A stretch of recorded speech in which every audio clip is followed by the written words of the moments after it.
1:19 ప్రతి మనిషి గట్టిగా చెప్పాలి నాన్న, అట్లా చెప్పకూడదు. అర్థం కావట్లేదు. సౌండ్ పెట్టినానా, దగ్గరికి పెట్టుకో. యాకోబు 1:19 ప్రతి మనుషుడు విండకు ఎగురుపడువారును, మాట్లాడకు నిదానించువారును, కోపించడానికి నిదానించువారునే ఉండేవాళ్ళను. ఎందుకనగా నరుని కోపం దేవుని నీతి నెరవేర్చదు. ఆమేన్. ఆమేన్. నెక్స్ట్ యెహోవా 4:4 చిన్నపిల్లలారా, మీరు దేవుని సంబంధులు, మీలో ఉన్నవారు లోకంలో ఉన్నవారి కంటే గొప్పవాళ్ళు కనుక మీరు వారిని జయించి ఉన్నారు. ఆమేన్. యెహోవా 23వ కీర్తన. యెహోవా నా కాపరి, నాకు ఏమీ కాదు. పచ్చికల చోట్ల ఆయనను పరుణ చేయుచున్నాడు. శాంతికరమైన జలము వద్ద ఆయన నడిపించుచున్నాడు. తన ప్రాణంలోకి ఆయన సేదతీర్చుచున్నాడు. తన నామమును బట్టి నీతి మార్గంలో ఆయనను నడిపించుచున్నాడు. గాఢంధకారపు లోయలో ఆయనను సంచరించుతున్నాడు. ఏ అపాయపు భయపడును.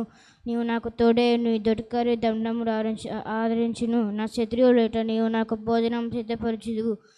నా నూనెతో నా తల అంటి ఉన్నావు. నా గిన్నె నుండి పొలుచున్నది. చిరకాలం యెహోవా మందిరంలో నేను నివాసము చేసేదను. ఆమేన్.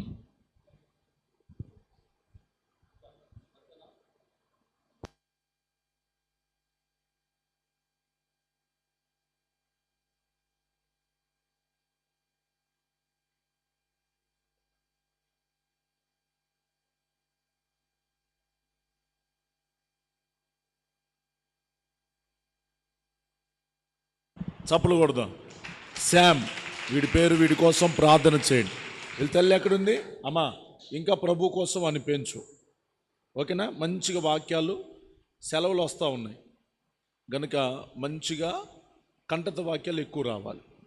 కనుక మీరు పిల్లలను జాగ్రత్తగా వాళ్ళని ఆడనివ్వండి.